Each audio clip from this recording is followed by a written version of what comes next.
다 같이 묵상으로 기도드림으로 주일 예배를 하나님께 드리겠습니다. 함께 기도하시겠습니다.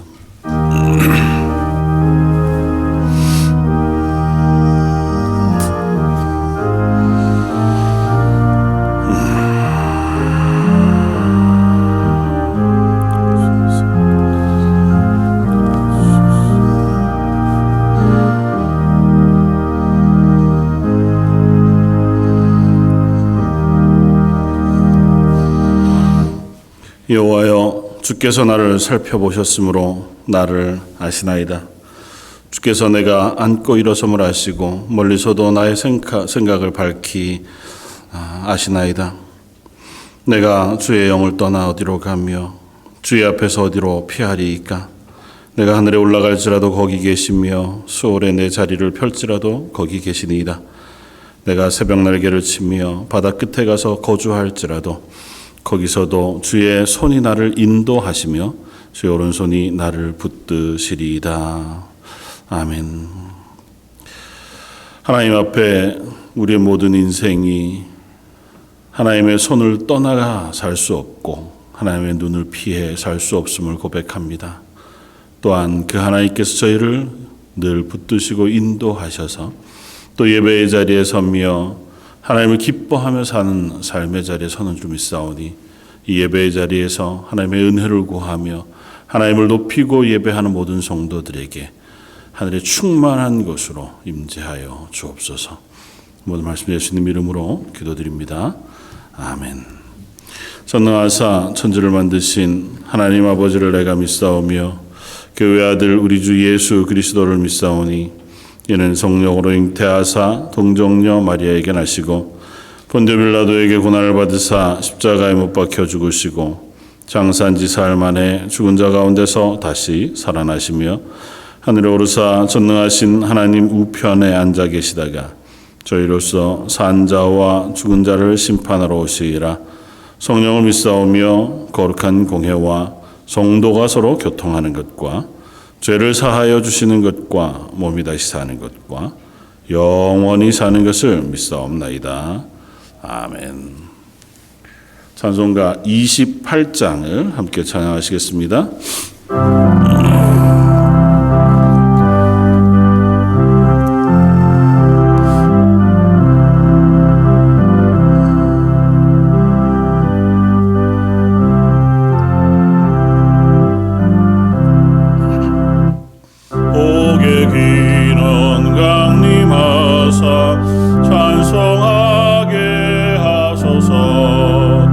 한량없이 자비하심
사랑과 은혜가 충만하신 하나님 아버지, 지난 한 주간도 주님의 은총 가운데 살게 하시고 거룩한 주님의 날 우리를 예배의 자리로 인도하여 주심을 감사드립니다.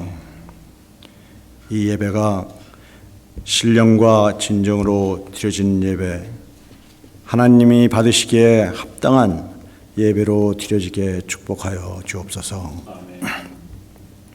먼저 저희들의 영과 육을 깨끗이 하시고 교만과 시기와 탐욕으로 가득 찬 저희들의 죄를 깨끗이 씻어 주시옵소서. 하나님, 이제 어느덧 3월 셋째 주, 추웠던 겨울은 물러나고 따뜻한 봄이 시작되었습니다. 이제 추위와 코로나로 얼어붙었던 우리들을 삶을 서서히 녹여 내리게 하시고 게으르고 나태해진 저희들의 믿음도 새롭게 깨어나게 하여 주시옵소서. 저희들 속에 죽어가는 예배가 회복되게 하셔서 진정한 감사와 기쁨과 찬양이 넘치게 하여 주시옵소서. 진정한 예배가 회복되므로 성령 하나님이 우리에게 임하시고 죽었던 영과 육이 살아 새롭게 변화되게 하여 주시옵소서. 말씀과 기도를 통한 진정한 영적 회복이 이루어지게 하여 주시옵소서. 지치고 나태해진 저희의 영혼 위에 성령 충만한 은혜가 이 시간 허락하여 주시옵소서.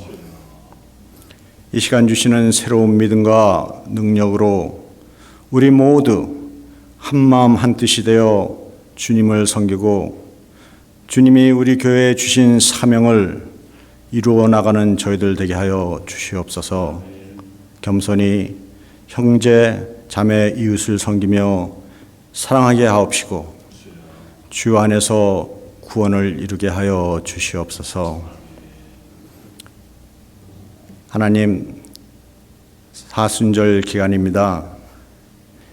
부활절까지 2주뿐이 남지 않은 이 시간들 주님과 동행하기를 기도드립니다. 주님의 사랑과 고난에 동참하는 우리들 되게 하여 주시옵소서. 우리가 참으로 그리스도의 은혜로 살고 있음을 고백하게 하여 주시옵소서. 사순절을 통하여 영적 권능을 더하여 주옵시고 십자가의 피 흘림이 나의 죄 때문인 것을 깨닫게 하여 주시옵소서. 하나님, 오늘도 오지에서 하나님이 주신 사명에 충성하는 모든 선교사님들을 기억하시고 위로하여 주시옵소서. 그들과 항상 함께 하셔서 땅끝까지 복음을 증거되게 하시고 풍성한 열매 거둘 수 있도록 축복하여 주시옵소서.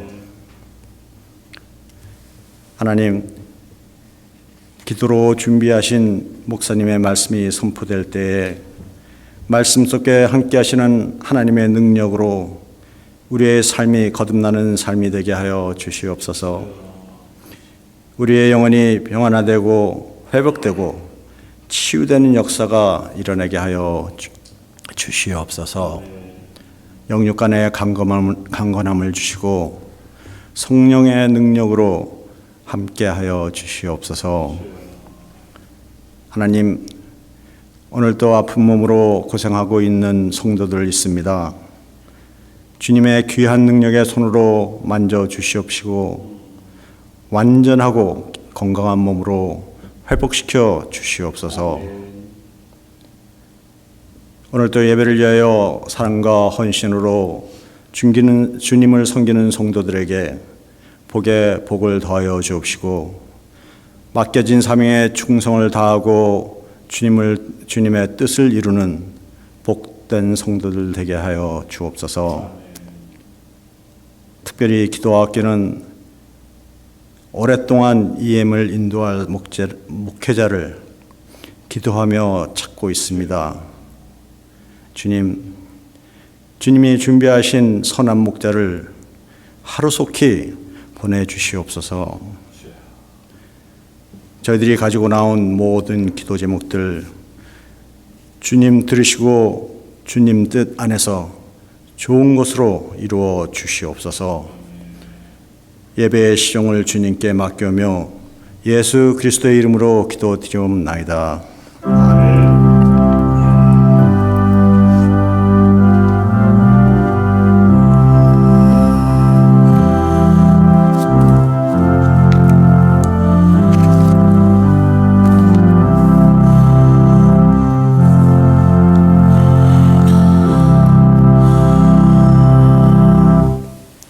찬송가 79장을 함께 찬양하시겠습니다.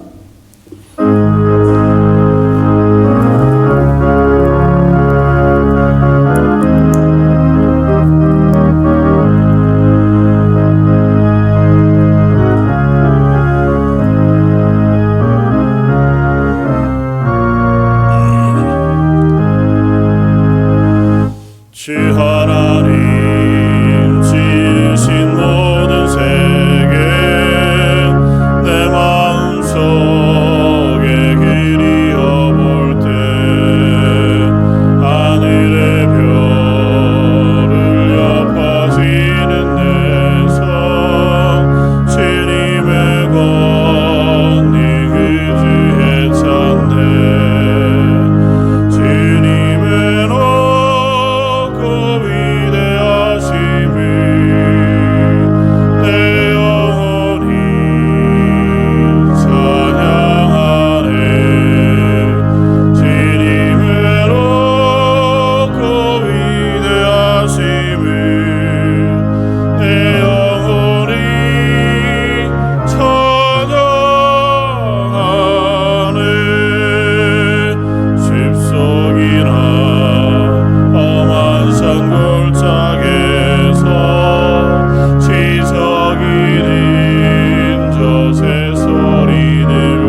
오늘 함께 나눌 말씀은 구약성경 사사기 12장 8절로 15절까지의 말씀입니다.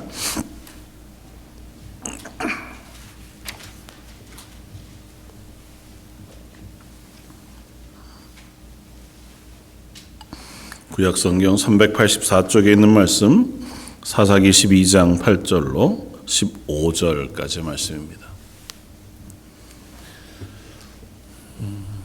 다 차였으면 우리 한 목소리 같이 한번 봉독하겠습니다. 그 뒤를 이어 베들레헴의 입산이 이스라엘의 사사가 되었더라. 그가 아들 30명과 딸 30명을 두었더니 그가 딸들을 밖으로 시집 보냈고 아들들을 위하여는 밖으로 여자 30명을 데려왔더라. 그가 이스라엘의 사사가 된 지 7년이라. 입산이 죽음에 베들레헴에 장사되었더라. 그 뒤를 이어 스불론 사람 엘론이 이스라엘의 사사가 되어 10년 동안 이스라엘을 다스렸더라.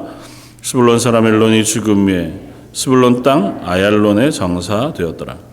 그 뒤를 이어 비라돈 사람 힐렐의 아들 압돈이 이스라엘의 사사가 되었더라. 그에게 아들 40명과 손자 30명이 있어 어린 낙이 70마리를 탔더라. 압돈이 이스라엘의 사사가 된 지 8년이라. 비라돈 사람 힐렐의 아들 압돈이 죽음에 에브라임 땅 아말렉 사람의 산지 비라돈에 장사되었더라. 아멘.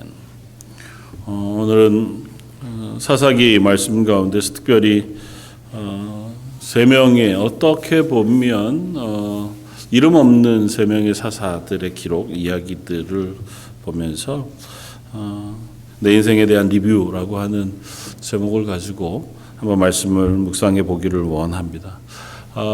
요즘 코비드-19 사태 때문에 더 그렇게 되었지만 물건을 사거나 뭐 음식을 먹거나 하는 모든 것들에 이제 온라인으로 주문하고 혹은 뭐 배달해서 먹게 되어지는 일들이 이제 이 북미에서도 꽤 익숙한 일이 되어져 가는 것 같아 보입니다.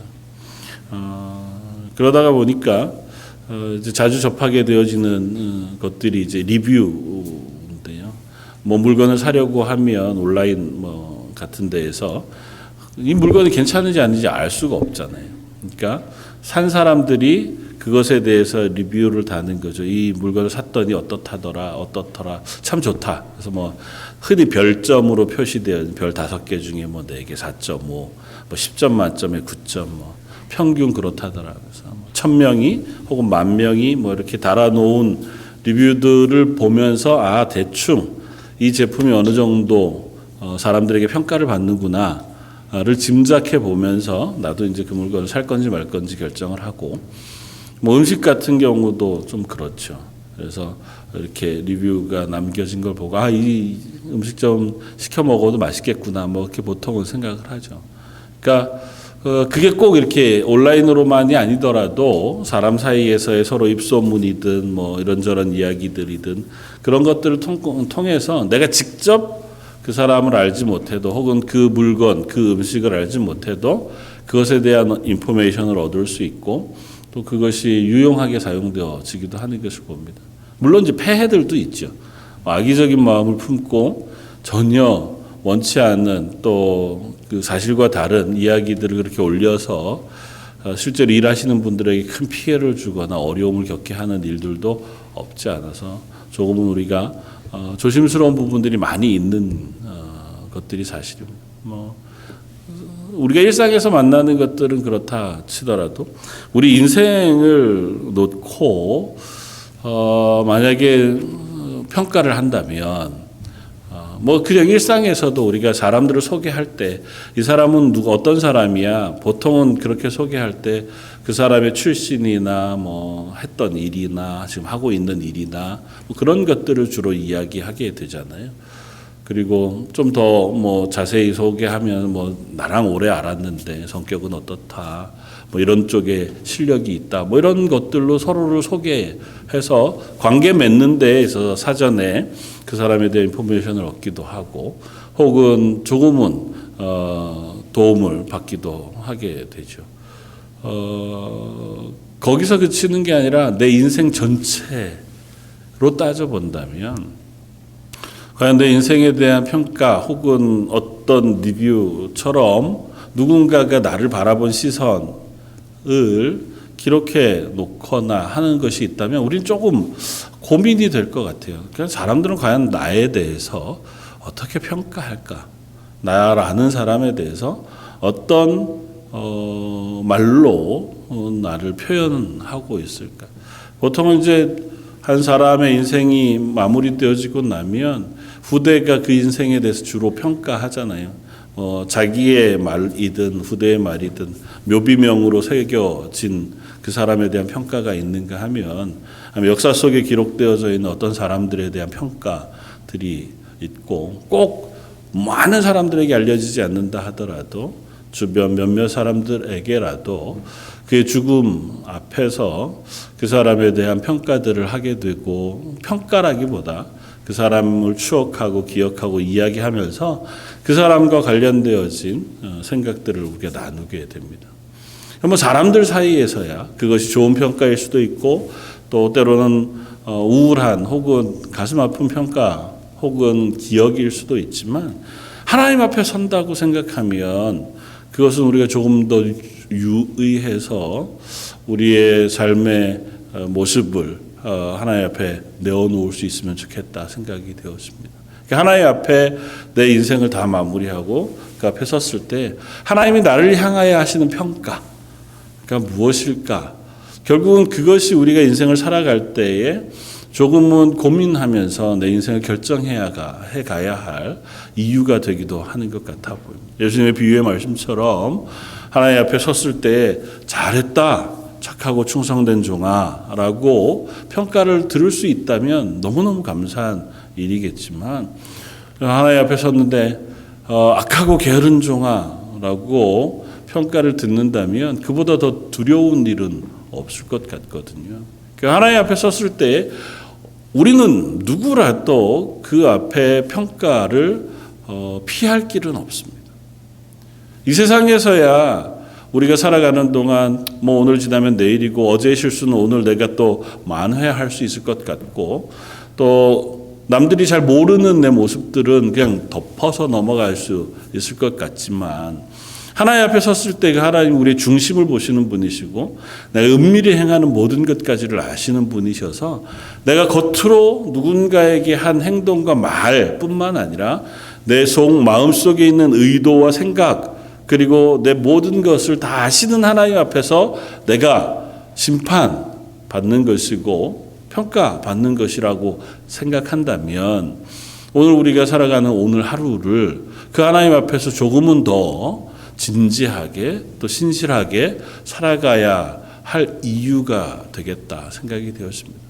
문득 왜 이런 말씀을 함께 나누기를 원하냐 하면 사사기 말씀들을 쭉 읽다가 오늘 이 세 명의 사사의 이야기들을 읽게 되었습니다.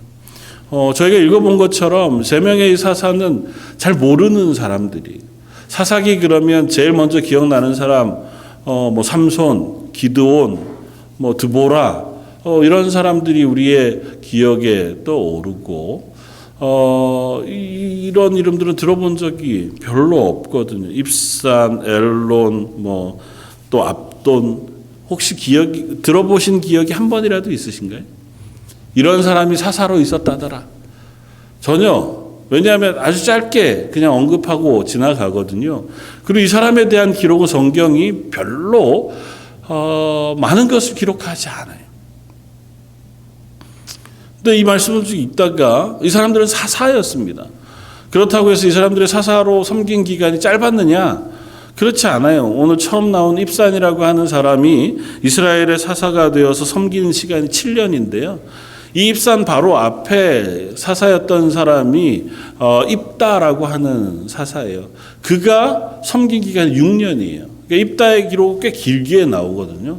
뭐 공도 있고 과도 있지만 거기에 비하면 그보다 더 긴 시간을 섬겼던 입산이라고 하는 사람은 불과 본문에 보면 2절, 3절에 불과합니다.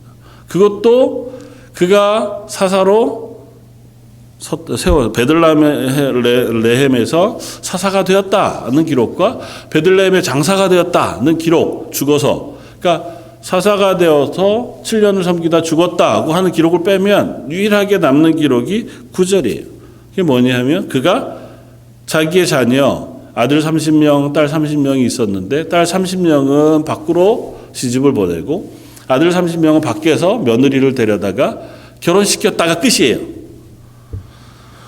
사실 우리가 성경을 읽으면서 성경을 통해서 묵상하는 것들이 우리 성경에서 기록하지 않은 것까지 막 확장해서 나가면 좀 엉뚱해질 수 있어요. 물론 그런 상상력이 말씀을 이해하는 데 도움은 되지만 그래서 성경의 말씀 있는 그대로 그 정도의 한계를 통해서 말씀을 이해하는 게 가장 합당하리라고 생각해요. 근데 이 입산 그 뒤에 나오는 엘론 혹은 압돈이라고 하는 이 세 사람에 대해서는 생각할 것도 별로 평가할 것도 없어요.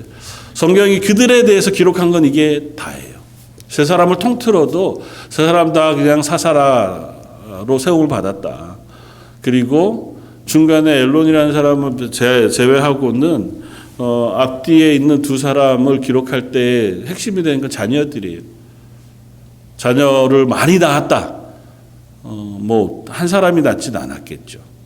기드온은 그 앞에 사사였던 기드온은 자녀가 70명이었다고 기록하는 것으로 보면 그때 당시에 여러 처첩을 통해서 그러니까 한 부인이 아니라 여러 사람을 통해서 아내를 얻는 것이 권력의 어떤 상징 좀 되었던 것 같고 부의 상징 같았던 것 같고 그들을 통해서 자식들을 많이 거느렸다.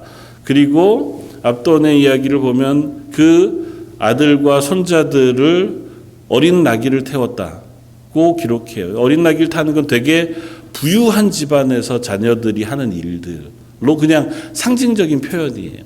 실제로 그랬을 것이고. 그러니까 이 사사들은 사사가 되었다, 잘 먹고 잘 살았다, 자식들 많이 낳고 자식들을 화롭게 키웠다, 그리고 죽었다예요.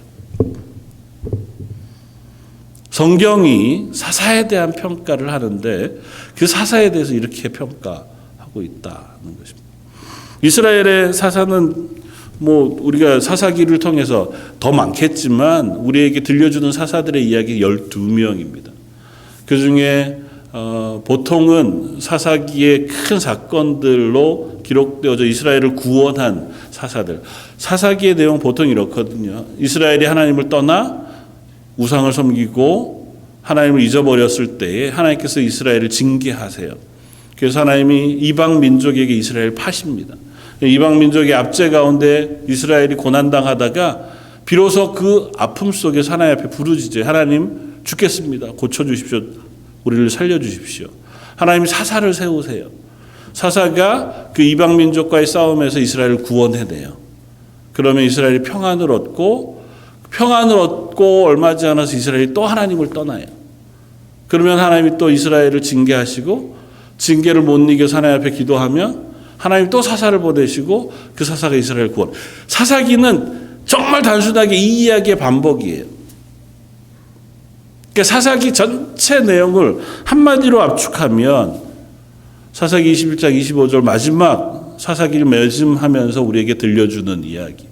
그때 이스라엘의 왕이 없었으므로 각기 자기 소견에 오른 대로 행하니라. 이게 사사기의 결론이자 사사시대의 이스라엘의 모습이에요. 하나님의 백성으로 가나안에 들어왔고 하나님의 말씀에 순종하면 어디에서든 복을 받을 것이다고 약속하신 하나님의 약속 아래 삶을 시작했는데 얼마 지 않아 그들이 각기 자기 소견에 오른 대로 사는 인생 삶을 살고 말았습니다. 하나님의 말씀은 온데간데 없고 하나님의 말씀에 순종하거나 하나님을 기억하여 하나님을 두려워하면서 그 땅에 하나님의 백성으로 사는 것이 아니라 그 자기의 존재, 자기의 자리를 잃어버리고 내 마음에 좋은 것, 내가 즐거워하고 좋아하는 것을 따라서 얼마든지 자기 원하는 것들을 했어요. 가장 극명하게 드러나는 게 우상숭배. 그걸 하면 내게 좋겠다고 생각한 것을 어디까지 가냐면 하나님을 버리고 나무로 돌로 깎아 만든 우상에게 가서 절하고 그것을 섬기는 일까지를 서슴없이 합니다. 그리고 그 일들을 통해서 그들 안에 일어난 죄의 결과의 모습들을 점점 사사기를 통해서 우리들에게 쭉 보여줘요. 오늘 본문에 3명의 사사가 나오고 그 앞에 사사가 입다라고 하는 사사고요. 이 3명의 사사 뒤에 나오는 사사가 삼손이라고 하는 사사입니다. 입다는 암몬이라고 하는 민족이 이스라엘을 압제해요. 물론 하나님께서 이스라엘을 암몬에게 파셨어요. 이유는 그들이 하나님을 떠났기 때문에. 하나님을 떠나 이스라엘 백성이 범죄하고 또 우상을 섬기기 시작해요. 입다라고 하는 선지자 앞에 좀 큰 선지자 이름으로 따지자면 기드온이라고 하는 사사가 있습니다. 기드온이 미디안의 손에서 이스라엘을 건져냈어요. 그리고 중간에 두 사람의 또 이름 없는 사사 이야기가 나옵니다. 그리고 입다 시대가 돼요. 근데 그 사이에 이스라엘이 또 하나님을 떠나요. 하나님의 큰 구원을 경험했잖아요. 하나님이 그야말로 이게 하나님의 구원이라고 하는 사실을 이스라엘 모든 사람이 알 수 있도록 이스라엘을 미디안의 손에서 건져주셨어요. 근데 이스라엘은 곧 그 사실을 망각해요. 우상을 섬기고 이방 풍습을 따르고 그들 안에서도 갈등을 일으켜서 서로 싸우고 이제 분열되기 시작합니다. 암몬이라는 나라에 하나님 파셨어요. 암몬의 손에 입다라고 하는 사사의 손을 빌어서 이스라엘을 구원해 주셨습니다.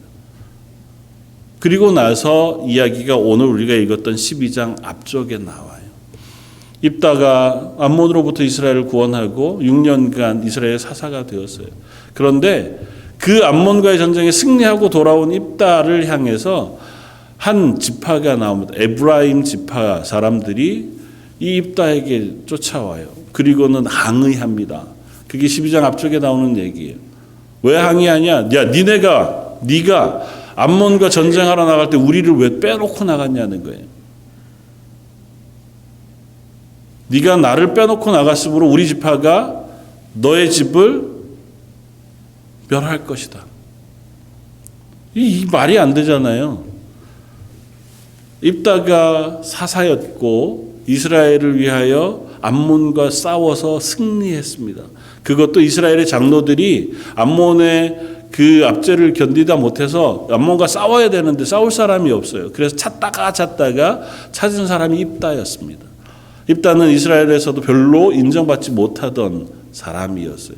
그런데 가서 읍소하고 하소연해서 그가 나아가 싸웁니다. 하나님께서 그에게 영을 부으시고 그 전쟁을 승리하게 하셨어요.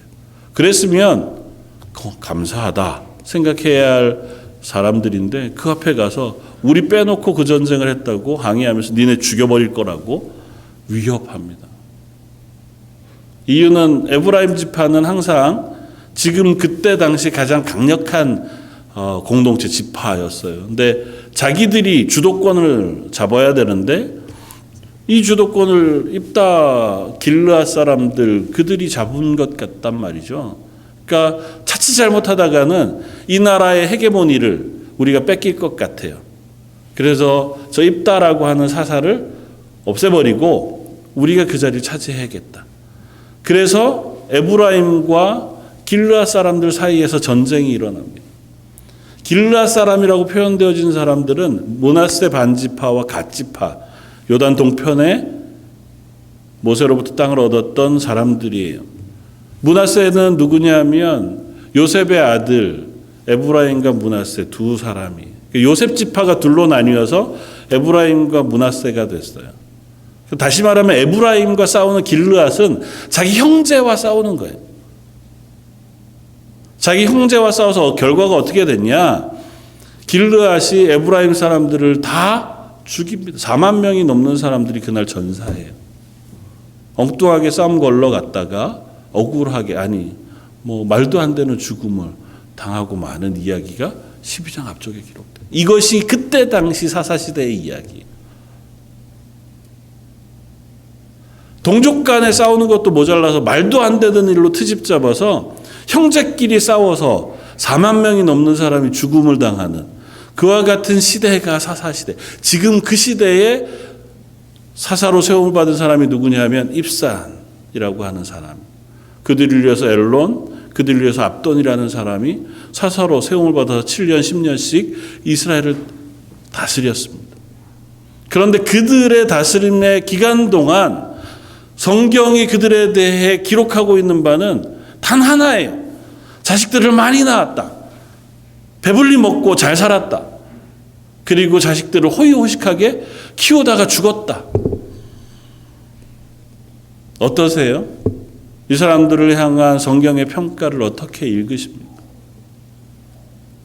물론 두 가지 정도쯤을 우리가 생각해 볼 수 있습니다. 좋게 생각하면 이 사람들의 시대는 그래도 이 사사들이 나름의 역할을 잘 감당해서 그냥 평안한 채로 이 시기들을 지나갔을 수도 있겠다. 사실은 이면은 잘 모르니까요. 다른 기록이 없고 싸움의 기록이 없어요. 전쟁의 기록이 없으니까.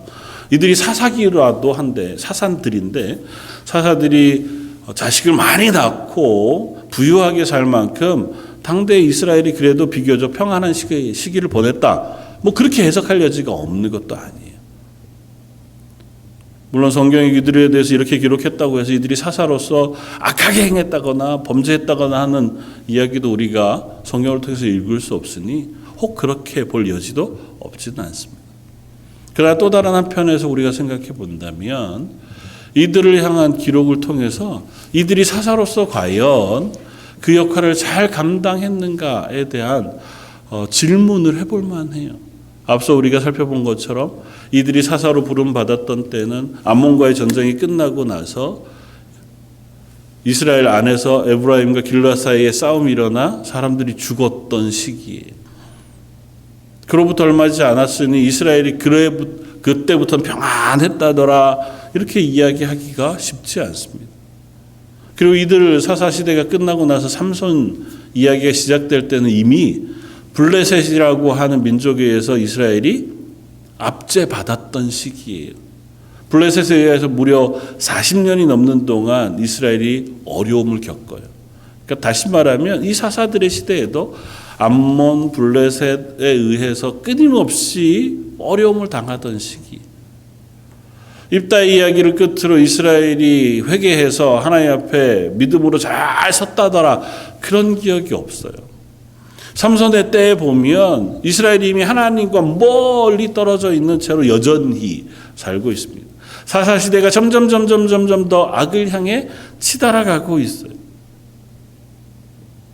이 전쟁 이후에 사사기 마지막 기록은 한 지파 베냐민 지파가 몰수히 죽임을 당하는 것으로 끝나는 그야말로 이스라엘이라는 나라 자체가 참으로 참혹한 지경으로 나락으로 떨어져 가고 있던 시기가 이 사사들의 시기. 그 시기에 사사가 됐습니다. 하나님께서 그들을 특별하게 사사로 세우셨어요. 사사들은 분명히 하나님께서 하나님의 영을 부으시고 하나님의 일들을 감당케 하셨어요. 아직 왕은 없었지만 왕의 역할을 감당할 만한 은혜와 능력을 부으셔서 그들이 특별히 사사로 부름을 받았어요.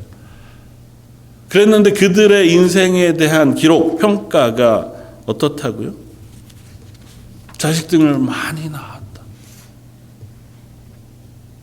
특별히 앞에 나오는 입산이라고 하는 사람은 자식들을 다 외부로 시집 장가 보내었어요.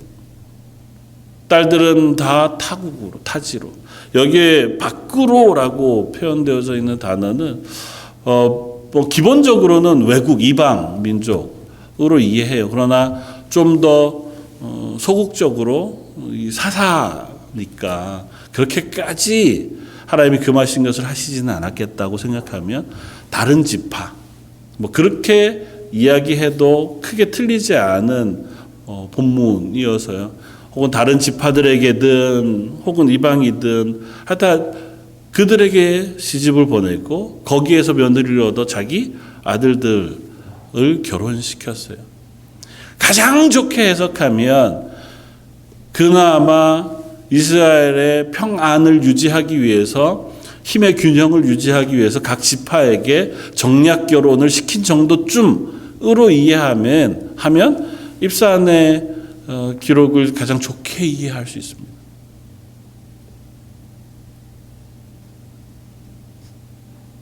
사사인데 이 이스라엘을 평안하게 유지하기 위해서 그가 대표적으로 혹은 하나님 앞에서 그의 인생 가운데 기록할 만한 유일한 것이 정략 결혼이에요. 이방 민족이든 다른 지파 사람들이든 어쨌건 자기의 권력을 유지하기 위해서 또 이것을 잘 보존하기 위해서 정략적으로 자식들을 결혼시킴으로 다 사돈이 되어서 그 안에서 평안을 유지하고자 했던 것이 입산이라고 하는 사사가 한 유일한 일이에요. 성경이 평가하는 유일한 업적이에요. 업적이라기보다 그의 행위. 하나님은 사사로 세우셨을 때 그들을 통하여 하나님의 일을 감당하기를 원하셨어요. 그래서 그들은 하나님을 향해 서야 했고 하나님을 향하여 부르짖고 하나님의 은혜를 의지해서 이스라엘을 하나님 앞으로 돌이키는 역할을 하도록 부르심을 받은 사람들이에요. 이 세 사람은 어느 누구도 그들의 인생을 기록하면서 하나님과 관련되어져 기록되어진 단 한마디의 말이 없습니다. 하나님을 불렀다더라. 그때는 하나님 앞에서 평안했다더라.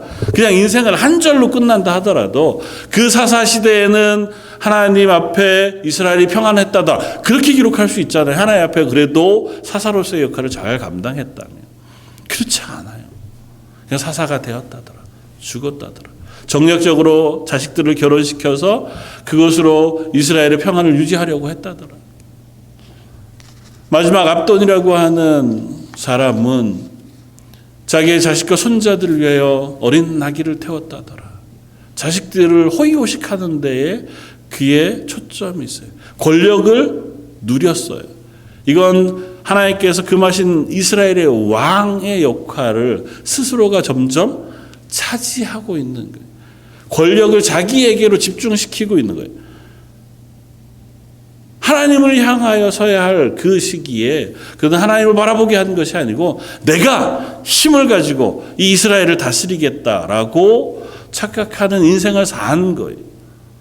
가운데 그나마도 이야기가 없는 엘론이라고 하는 사람은 성경이 단 한마디를 씁니다. 그가 10년 동안 이스라엘을 다스리고 스불론 사람 엘론이 죽음에 스불론 땅 아얄론에 장사되었더라. 아얄론이라고 하는 지명에 대해서 열심히 근데 이 아얄론이라고 하는 지명을 쓸 때 히브리어 원어 성경에는 엘론이라고 하는 단어와 아얄론이라고 하는 단어가 같습니다. 왜냐하면 우리는 자음 모음이 있잖아요. 네, 성경 히브리어 구약 성경은 모음이 없고 다 자음만 있어요. 그 자음만 있는 상태에서 엘론이라고 하는 이름과 아얄론이라고 하는 이름을 쓰는 단어는 똑같습니다.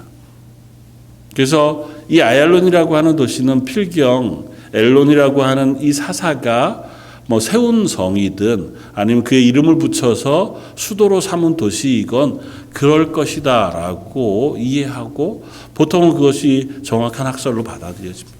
다시 말하면 엘론이라고 하는 사사는 사사가 되어서 자기 이름을 따 성을 세우고 그 성에서 살다가 그 성에 장사되어 죽은 거예요. 세 사람이 다 자기의 자식, 자기 이름, 자기 권력, 명예를 위해서 살다가 죽었어요. 성경은 그 사람들의 인생을 그것으로 평가하고 맙니다. 성경의 수많은 사람들에 대한 이야기를 우리가 압니다. 그리고 그 사람들에 대한 성경의 평가들도 우리가 들은 바 있습니다. 고난주간을 앞두고 우리가 묵상하는 가운데 수요 예배에도 새벽 예배에도 계속 등장하는 이름들이 있습니다. 빌라도, 헤롯. 그들의 이름은 예수님을 심판하고 십자가에 못 박는 일에 일조한 사람들로 성경은 기록해요. 그 사람들의 인생 다 여러 가지가 있겠지만 그 인생은 그것으로 기억됩니다. 가룟 유다는 예수님을 판 사람. 사도 베드로는 3번 예수님을 부인했지만 예수님의 은혜로 회복되어져 사도로 귀하게 섬김을 받은 사람. 우리가 성경 안에 숱한 많은 사람들의 이름들을 그들의 아주 대표적인 사건과 삶의 기록들로 기억합니다. 그러면 우리들에게 그렇게 자문해 볼 수 있습니다. 나는 하나님 앞에서 과연 무엇으로 기억될 것인가? 여러분들의 인생을 쭉 다 살고 나서 하나님 앞에 섰을 때에 하나님 앞에 우리의 인생은 과연 어떻게 기억될 것인가? 자식을 낳고 이민해서 잘 살았다. 하나님 앞에 감사한 일이죠. 그것도 우리에게 맡기신 일을 잘 감당한 것인 줄 압니다. 그러나 우리의 인생이 아무 의미 없이 그냥 흘러가는 것만이 아니라 하나님 우리를 이 땅에 교회로 세우시고 그리스도인으로 세우셨습니다. 우리에게 무슨 대단한 업적을 하나님 기대하신 것 그런 것은 아니다 하더라도 내가 선자리에서 네가 세움받은 가정에서 네가 역할을 맡은 그 교회의 어떤 부분에서 혹은 삶의 그 영역 혹은 생활의 어떤 부분에서 적어도 하나님의 이름을 드러내는 그리스도인으로 살기를 요구하신다고. 이스라엘을 하나님께서 그 땅에 심으실 때에 너희는 왕과 같은 제사장 나라가 되라고 말씀하시고 주변에 있는 나라들에게 하나님이 살아계시다는 사실을 증명하는 나라가 되도록 명하셨어요. 그리고 그들을 그 일을 맡기셔서 살게 하셨습니다. 그 중에 우리는 사사들의 이야기들을 압니다. 이 세 사람의 사사 이외에도 대단히 뛰어난 역할을 감당했던 사사들 우리가 잘 알아요. 그러나 한 사람 한 사람 그들의 삶을 살펴보면 그들 역시 이 세 사람과 별반 다르지 않은 사람들이었던 것을 우리 확인합니다. 앞선 기드온이라고 하는 사람은 미디안을 피해 몰래 숨어 자기의 술틀에서 곡식을 빻을 만큼 그저 그냥 그 현실에 순응하면서 용기 없이 살아가던 한 사람에 불과했고 입다라고 하는 사람은 불량배였다고 성경 기록합니다. 그가 암몬과의 전쟁을 끝내고 나서 허추로 어떻게 보면 참 부주의하게 맹세해요. 하나님 이 전쟁에 승리하게 하시면 제가 돌아올 때 처음 맞이하여 노래하는 그 사람 처음 맞이하는 그를 하나님 앞에 번제로 드리겠습니다. 처음 만난 이가 바로 자기 유일한 독자 딸이었고 그 딸을 하나님 앞에 번제로 드려야 하는 처지에 놓여지게 됩니다. 뒤이어 사사가 된 삼손은 하나님께서 나시린으로 세우셨어요. 태어날 때부터 하나님께서 특별한 은혜를 베푸셔서 그의 남부터 죽음까지 하나님의 손 안에 있었던 사람이.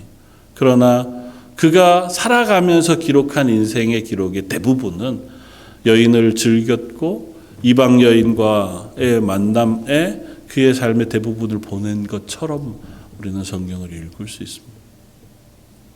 그들의 인생이 특별하고 대단하게 쓰임받아서 이스라엘을 구원했다기보다 이스라엘 구원한 사사들조차 그들의 인생은 참으로 별것 없었고 보잘것 없었지만 그들에게 성령이 임하시면 하나님의 영이 임하시면 그들을 통하여 하나님 이스라엘을 구원케도 하셨고 이스라엘을 하나님의 나라로 회복케도 하셨다더라고 하는 기록을 우리는 사사기를 통해서 읽을 수 있습니다. 별 볼 일 없는 사람들을 들어서 하나님의 일을 맡기시고 별 볼 일 없는 사람들의 삶을 통해서 하나님을 드러내시는 것이 하나님의 방식이라면 저희들의 삶 역시 어쩌면 이들과 조금도 다를 바 없는 인생으로 기록되고 끝나고 말 사람들일지 모릅니다. 잘 살았다더라. 잘 먹고 잘 살았다더라. 평생 그렇게 살았다더라로 기록될 수밖에 없는 인생이지만 그런 우리들에게 하나님 은혜 베푸시면 하나님의 능력이 우리에게 임하시면 아니 하나님을 의지하여 말씀에 순종하면 작은아마 우리의 이름을 통해서 우리의 삶을 통해서 누군가에게 하나님의 살아계심을 증거하고 예수 그리스도의 십자가의 복음을 증거하는 인생으로 삼아 주실 것이다고 하는 사실을 우리가 믿음으로 붙잡을 수 있기를 원합니다. 성경 가운데 나오는 인생에 대한 기록에 가장 아름다운 기록을 꼽자면 저는 빌립보서 2장에 나오는 예수님에 대한 기록이라 생각이 되어져요. 빌립보서 2장 5절은 이렇게 우리에게 들려줍니다. 너희 안에 이 마음을 품으라 곧 그리스도 예수의 마음이니 그는 근본 하나님의 본체시나 하나님과 동등됨을 취할 것으로 여기지 아니하시고 오히려 자기를 비워 종의 형체를 가지사 사람들과 같이 되셨고 사람의 모양으로 나타나사 자기를 낮추시고 죽기까지 복종하셨으니 곧 십자가에 죽으심이라. 물론 예수님에 대해 성경이 무슨 리뷰를 남기겠습니까? 사도 바울이 예수님에 대하여 쓰면서 예수님은 자기의 모든 것을 죽기까지 하나님의 뜻에 복종하신 분으로 씁니다. 죽음 그곳까지 하나님의 말씀에 복종하고 순종하심으로 하나님이 계획하시고 그와 동행하시는 구원을 완성하신 분, 그분이 그토록 죽기까지 복종하시고 구원을 이루신 것이 누구를 위해서냐 하면 그야말로 별 볼 일 없는 죄인인 저와 여러분들을 위해서 그 일을 하셨더라 하는 것. 그러면서 사도 바울은 우리에게 권면합니다. 너희 이 마음을 품으라. 그리스도인에게 하나님 우리에게 따르시기를 원하시고 또 권면하시며 하시는 말씀은 야 너희도 이런 리뷰를 좀 남겨보면 어떻겠니? 너희 인생을 다 마치고 나서 너희 인생에 대한 리뷰가 야 이 사람은 예수님처럼 살려고 그래도 발버둥 치다가 그의 인생을 그렇게 열심히 순종함으로 마무리했다고 하는 리뷰로 남길 수 있다면 얼마나 참 감사한 일인지. 혹 그렇지 못하다 할지라도 참 별 볼 일 없는 우리의 인생이었지만 하나님이 건져주셔서 그래도 다른 건 못해도 하나님의 구원을 기뻐하며 감사하며 살았다더라. 적어도 그가 다른 영향을 미치지는 못했다 할지라도 하나님을 향한 감사와 기쁨만은 놓치지 않고 그의 인생을 살았다더라고 하는 우리의 인생의 리뷰를 남길 수 있는 저 여러분들 되시기를 주님의 이름으로 부탁을 드립니다. 다시 한번 기도하겠습니다. 감사와 찬양을 받으시기 합당하신 주님, 우리를 위하여 죽기까지 자기를 낮추시고 복종하신 예수 그리스도의 그 은혜를 인하여 하나님의 자녀 교회 그리스도인 되었음을 고백합니다. 우리에게 이 마음을 품으라 명하시고 우리의 인생을 하나님의 교회로 세우시며 그리스도인으로 또 청지기로 세워주셨사오니 하나님 맡기신 삶 허투루 살지 않고 또 내 마음에 좋은 대로 즐거운 대로만 사는 것이 아니라 하나님의 은혜 가운데 기뻐하며 감사하며 즐거워하며 조금이라도 그 하나님의 영광을 드러내며 살아가는 하나님의 사람들 되게 하여 주옵소서. 모든 말씀 예수님 이름으로 기도드립니다. 아멘.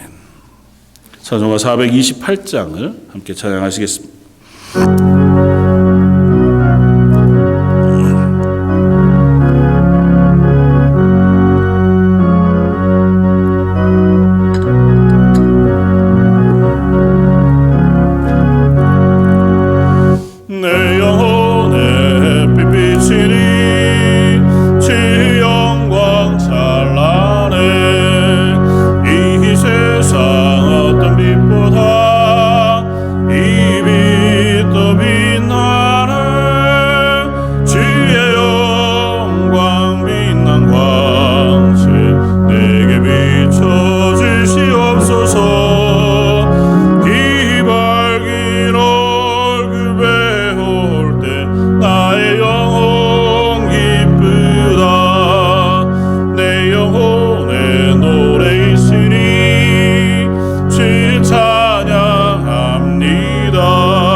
그 앞에 광고 말씀 주보를 참고해 주시면 감사하겠습니다.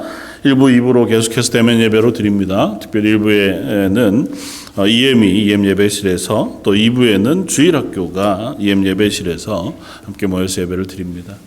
주일학교 EM을 위해서도 기도해 주시길 바랍니다. 앞에서 수고한 우리 선생님들, 또 앞에서 말씀을 전하신 우리 서경전 노사님, 또 해리 목사님을 위해서 기도해 주시고, 특별히 장로님 기도하신 것처럼 EM을 위해서 오래도록 우리 해리 목사님께서 오셔서 말씀을 전해 주시고 계십니다. 앞으로도 계속해서 오셔서 전해 주실 텐데, EM 목회자를 위해서 또 섬기신 우리 해리 목사님을 위해서도 기도해 주시기를 부탁을 드립니다. 고난주간 뭐 특별한 일이 없으면 다음 주 주일 지나고 3월 28일부터 한 주간 고난주간 특별해서 새벽 기도회로 모이려고 합니다. 뭐 다른 것 하기는 좀 어렵지만 새벽 시간에 함께 나와서 함께 기도하고 또 하나님의 은혜를 구하고, 특별히 코비드-19으로 어려움을 겪고 있는 이 시기를 하나님 빨리 은혜로 덮어주십시오. 기도할 수 있는 시간이면 감사하겠습니다.